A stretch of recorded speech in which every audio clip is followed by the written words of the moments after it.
हम लोग पढ़ने वाले हैं आज फिर वास्तविक संख्याएं, जो कल हम लोगों ने पिछली वीडियो में पढ़ी थी कि वास्तविक संख्याएं किसे कहते हैं। उससे रिलेटेड हमने उसके साथ सभी पार्ट, पूरा जो चार्ट बना हुआ था वो सब पढ़ा था। उससे संबंधित संख्याएं पढ़ी थी। उसके बाद में हम लोगों ने पढ़ा था यूक्लिड विभाजन प्रमेयिका के बारे में। आज हम उससे संबंधित सवालों को हल करेंगे कि यूक्लिड विभाजन प्रमेयिका से हम सवालों को किस प्रकार से हल करते हैं। तो हमारी एक्सरसाइज नंबर है प्रश्नावली 1। तो देखिए एक्सरसाइज जो हमारी 1 दी गई है उसे हम किस प्रकार से हल कराएंगे। फर्स्ट ए आपकी दी गई है। पहला सवाल हमारा दिया गया है, निम्नलिखित संख्याओं का एचसीएफ ज्ञात करने के लिए यूक्लिड विभाजन प्रमेयिका यानी एल्गोरिथम का प्रयोग किस प्रकार से हम करते हैं, उसके प्रयोग से हम उसे हल कराएंगे। जो पहला सवाल हमारा दिया गया है वो है 135 और 225। ये दो संख्याएं दी गई हैं। इन संख्याओं के बीच में हमें ज्ञात करना है कि मासा इनका कितना है, वो भी यूक्लिड विभाजन प्रमेयिका के माध्यम से। तो हमने बताया था पिछली वीडियो में कि सबसे पहले हमारी जो संख्याएं दी होती हैं उनमें हम ये पता करने की कोशिश करते हैं कि इसमें से बड़ी कौन सी और छोटी कौन सी है। उसके आधार पर हम संख्याओं के भाज्य और भाजक को मान लेते हैं। जैसे हमारी संख्या दी गई है 135 और 225। इसमें हमारी 135 और 225 में 225 बड़ी है।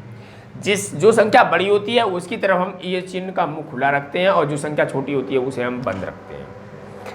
अब इसमें जो हमारी छोटी संख्या है उसको हम मानेंगे भाजक और बड़ी संख्या को मानेंगे भाज्य। तो हमारा भाज्य बराबर कितना हो जाएगा, भाज्य बराबर आ जाएगा 225 और भाजक बराबर हो जाएगा हमारा 135। जब हमारी इस प्रकार की संख्या होती है तो कल हमने आपको बताया था कि सबसे पहले हम उसे भागविधि से हल कर लेते हैं, तो जिससे कि हमें यूक्लिड विभाजन प्रमेयिका को हल करने में आसानी रहती है। जो हम इस प्रकार से हल कराते हैं तो उसे देखिए किस प्रकार से कराएंगे कि 135 जो आपकी छोटी संख्या है उसका भाग हम 225 में कराएंगे और पीछे से एक अंक को छोड़ करके आगे आपका जो संख्या दिया गया है वो दिया गया है 13। इसका हम भाग कराएंगे आगे से 2 पदों में कि उसका भाग कितनी बार जाता है। यहाँ पर हम भाग कराएंगे तो 13 दूनी 26 ज़्यादा हो जाएगा, तो हमारा भाग सिर्फ एक बार जाएगा। तो एक बार जाएगा तो ये आपका आ जाएगा 135। इसका हम भाग कराएंगे तो कितना आ जाएगा आपका 0 आ जाएगा। यहाँ से हम भाग कराएंगे तो आपका 9 आ जाएगा और 1 से 1 जाएगा 0 आ जाएगा। तो जो संख्या हमारी शेषफल बचती है वो हमारा भाजक बन जाती है और जो संख्या भाजक होती है वो हमारा भाज्य बन जाती है। तो यहाँ पर ये आ जाएगा 135। 90 का हम भाग कराएंगे तो एक बार फिर इसमें भी जाएगा, तो 90 का हम भाग कराएंगे तो बचेगा हमारा 45। अब 45 का भाग जब 90 में कराएंगे तो हमारा ये पूरा पूरा कट जाएगा, तो आ जाएगा 45 से जब कटेगा तो हमारा 2 बार में पूरा विभाजित हो जाएगा। तो जो हमारा इस प्रकार से हल हो जाएगा तो हमारा एचसीएफ 45 आ जाएगा। अब देखिए इसे हम यूक्लिड विभाजन प्रमेयिका के माध्यम से किस प्रकार से लगाएंगे। तो उसमें हमारा देखिए दिया गया है भाज्य बराबर 225 है और भाजक 135 है। हम यहाँ पर प्रयोग कराएंगे तो हम लिखेंगे यूक्लिड विभाजन प्रमेयिका का प्रयोग करने पर, यहाँ पर लिखेंगे कि यूक्लिड विभाजन प्रमेयिका का प्रयोग करने पर प्रयोग कराएंगे तो हमारा सूत्र क्या होता है, a बराबर बी क्यू प्लस आर, जहां पर हमारा a भाज्य को प्रदर्शित करता है, b भाजक को करता है, q हमारा भागफल को करता है और r हमारा शेषफल को प्रदर्शित करता है। अब यहाँ पर जो हम लिखेंगे तो हमारा देखिए भाज्य कितना है 225, भाजक हम भाग कितने का दे रहे हैं 135 का, और कितनी बार गया है एक बार, तो गुणे 1 और प्लस शेषफल कितना आया है 90। जो हमारा शेषफल 90 आ जाएगा तो ये हमारा शेषफल इक्वल टू 0 के बराबर कराया जाएगा कि ये क्या ये 0 के बराबर है या नहीं है। तो हम यहाँ पर लिखेंगे कि शेषफल implies that 90 not equal to 0, कि 90 जो है वो 0 के बराबर नहीं है। और जब तक शेषफल आपका 0 के बराबर नहीं होता है तब तक ये लगातार प्रोसेसिंग आपकी चलती रहती है। तो यहाँ पर जो आपका भाजक था वो आपका बन जाएगा भाज्य, तो आ जाएगा भाज्य बराबर 135। जो शेषफल निकला है वो आपका भाजक बन जाएगा, जैसे उसमें बनाया है हमने, तो भाजक आ जाएगा 90। अब हम पुनः यूक्लिड विभाजन प्रमेयिका का प्रयोग कराएंगे तो यहाँ पर लिखेंगे पुनः यूक्लिड विभाजन प्रमेयिका का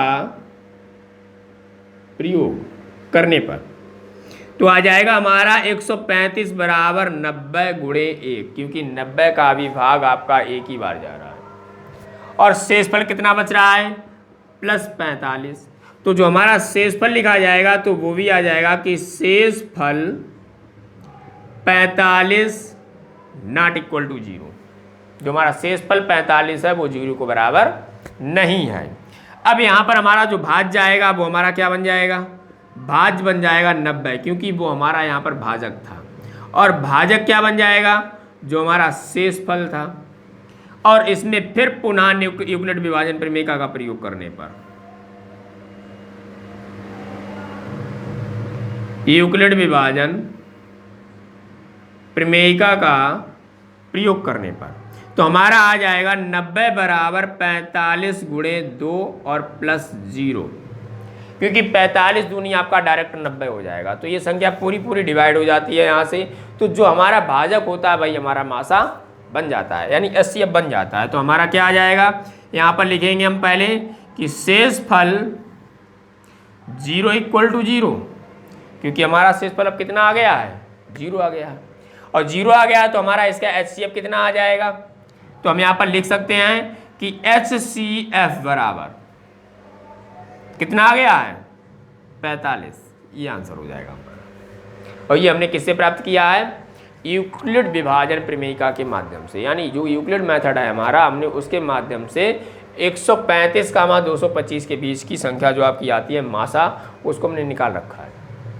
ये हमारा इस प्रकार से आसानी से सवाल हल हो जाता है जब हम उसका एक शॉर्ट फार्मूला अपना लेते हैं कि जो हमारा पुनरावृत्ति है, जो हमने पिछले रिवीजन में तौर पर सीखा था भाग विषय मासा निकालना, उसी के प्रयोग के माध्यम से।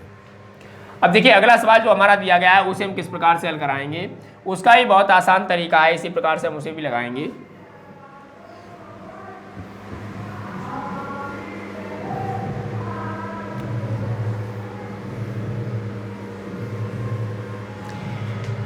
देखिए सवाल जो हमारा दिया गया है वो पहले का दूसरा भाग है, जिसमें सवाल दिया गया है 196 और अगली संख्या है 28220। जो हमारा बी नंबर सवाल दिया गया है वो दिया गया है 196 और 38220। अब इसमें भी हम सबसे पहले वही कराएंगे कि 196 दिया गया है और 38220 जो दिया गया है, इसमें बड़ी कौन सी संख्या है? जिसकी अंक ज़्यादा है वो संख्या बड़ी हो जाएगी। अब इसमें 38220 हमारी संख्या बड़ी है तो हम क्या कराएंगे कि 38220 हमारी क्या बन जाएगी? भाज्य बन जाएगी। भाज्य बराबर आ जाएगा 38220 तथा भाजक बराबर 196 और लिखेंगे यूक्लिड विभाजन प्रमेयिका का प्रयोग करने पर। तो इसमें क्या आ जाएगा? सबसे पहले इसमें भी हम वही काम कराएंगे कि 196 का हम भाग कराएंगे यहाँ पर 38220 में। अब यहाँ पर हम एक चीज देखते हैं कि जो हमारी संख्या दी गई है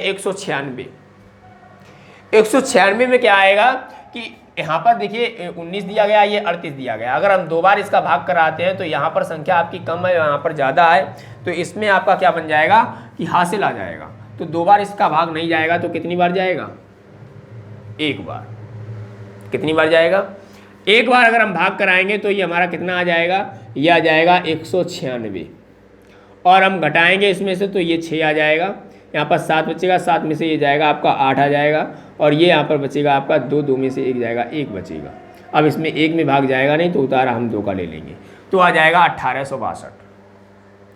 अब इसमें देखिए इसमें 3 अंक हैं और इसमें 4 अंक हैं, तो आगे के हम 2 अंकों को लेंगे, 1 अंक को छोड़ देंगे, तो पीछे से 1 अंक को छोड़ेंगे तो जो हमारी संख्या बचेगी वो यहाँ पर आ जाएगी 186 और यहाँ पर आ जाएगा हमारा 19 और 19 का भाग हम 186 में कराएंगे तो कितनी बार जाएगा? 19 नेमा 171, यानी 9 बार पूरा चला जाता है। तो हम क्या कराएंगे कि हम इसका भाग 9 बार कराएंगे और 9 बार जब हम इसका गुणा कराएंगे तो वो हमारा संख्या कितनी बार जाएगा? संख्या चला जाएगा 1764। इसे हम भाग कराएंगे तो हमारा कितना आ जाएगा? यहाँ से हम हासिल को लेंगे तो हमारा आ जाएगा 8 और यहाँ पर बचेगा 15, 5 बचेगा, यहाँ से हासिल लेंगे 15 में से 6 जाएगा तो आपका 9 आ जाएगा और यहाँ पर हमारा कुछ भी नहीं बचेगा, 0 ये आ जाएगा आपका। तो आ जाएगा आपका 980। अब हम इसमें क्या कराएंगे कि एक संख्या को छोड़ करके हम 19 का भाग कराएंगे, कितनी बार जाएगा? 19 पन्ना 95, 5 बार जाता है, क्योंकि 6 बार करने पर ये ज़्यादा हो जाएगा। तो हम 5 बार इसका भाग कराएंगे तो कितना आ जाएगा कि 5 का 30 और 5 ने 45, 3 48 हासिल 4, 5 कम 5 4 9, और ये हमारा पूरा पूरा कट जाएगा। इसी प्रकार से हम इससे कराएंगे कि हम यहाँ पर क्या लिखेंगे कि यूक्लिड विभाजन प्रमेयिका का प्रयोग करने पर, यूक्लिड विभाजन प्रमेयिका का प्रयोग करने पर, यूक्लिड विभाजन प्रमेयिका का हमारा सूत्र क्या है? a बराबर बी क्यू प्लस आर, और a की वैल्यू कितनी है? 38,220, और गुणा हम कितने का करा रहे हैं? 196 का। कितनी बार? 195 में। हमारा शेष फल कितना आएगा? प्लस का 980, यानी ये पूरा ही कट जाएगा आपका। जब 196 का हम 195 में गुणा कराएंगे तो हमारा प्लस 0 शेष फल आ जाएगा, क्योंकि ये एक ही बार में भाग गया हुआ है आपका। तो यहाँ पर डायरेक्टली आपका आ जाता है, यहाँ पर शेषफल क्या आ जाएगा? शेषफल आ जाएगा हमारा 0 बराबर 0, और जब शेषफल 0 आ जाएगा तो हमारा HCF कितना हो जाएगा? 196, जो हमारी पहली संख्या दी गई थी, क्योंकि ये पहली बार में पूर्णतः विभाजित हो रहा है, तो हमारा HCF आ जाएगा 196, क्योंकि यही हमारा वह क्या था? भाजक था। तो इस प्रकार से हमारा फर्स्ट वी का सवाल लग जाएगा। देखिए इसी प्रकार से हमारा जो C नंबर सवाल दिया गया है उसे हम किस प्रकार से हल कराएंगे?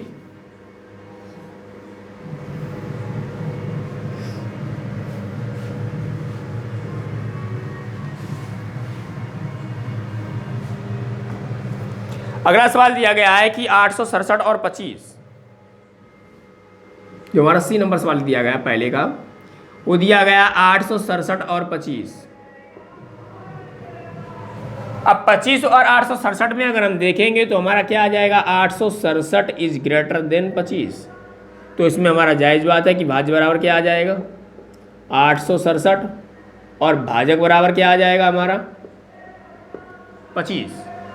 इसमें भी हम भाई प्रोसेसिंग कराएंगे कि हम 25 का भाग देंगे 867 में। हम 25 का भाग कराएंगे पहले 86 में, तो 25 तियाँ 75, घटाएंगे तो 1 1 7 आ जाएगा। 25 चकू हमारा 100 आ जाएगा, 17 बचेगा। 17 का भाग हम 25 में कराएंगे तो फिर एक बार जाएगा हमारा 8 बचेगा। 8 का भाग कराएंगे तो 8 दूनी 16 हो जाएगा, 1 बचेगा, और 1 का भाग हम 8 में कराएंगे तो ये 8 बार जाएगा, और ये हमारा 0 आ जाएगा। यानी इसका जो HCF आएगा वो कितना आ जाएगा? 1। इस प्रकार से अब हम इसे यूक्लिड विभाजन में प्रमेयिका में बदलेंगे। तो इसे हम किस प्रकार से लगाएंगे कि भाज्य बराबर हमारा 867 दिया गया है, भाजक बराबर 25 दिया गया है। हम इसमें प्रयोग किसका कराएंगे? यूक्लिड विभाजन प्रमेयिका का। तो हम लिखेंगे यहाँ पर कि यूक्लिड विभाजन प्रमेयिका का प्रयोग करने पर, यूक्लिड विभाजन प्रमेयिका का जब हम प्रयोग कराएंगे तो हमारा सूत्र आ जाता है a बराबर b q plus r. a बराबर दिया गया है 867 और b की वैल्यू दी गई है 25, जिसका गुणा कितनी बार होता है? 34 बार, और प्लस शेषफल कितना आता है? 17।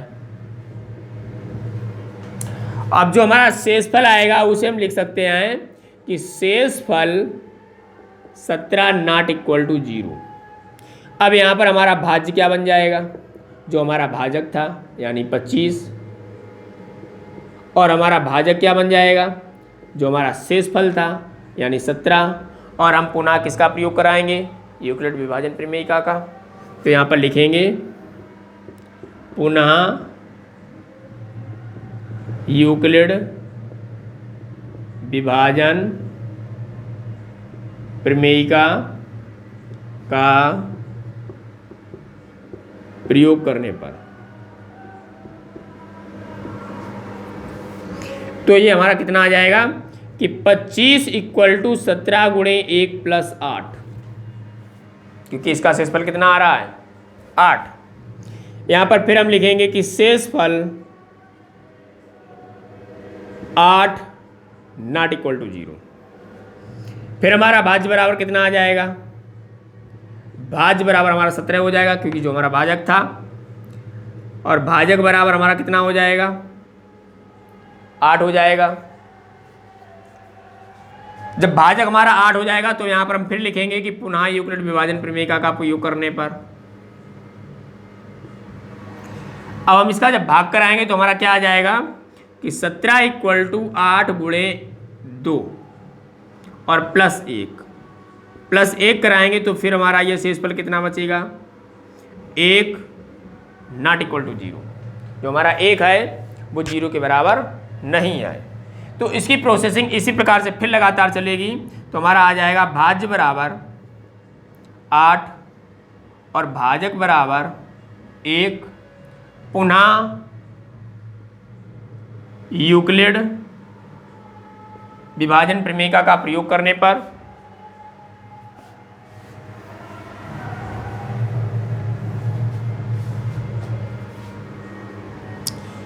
जब हम 1 का भाग कराएंगे यानी 8 बराबर 1 गुणे 8 प्लस 0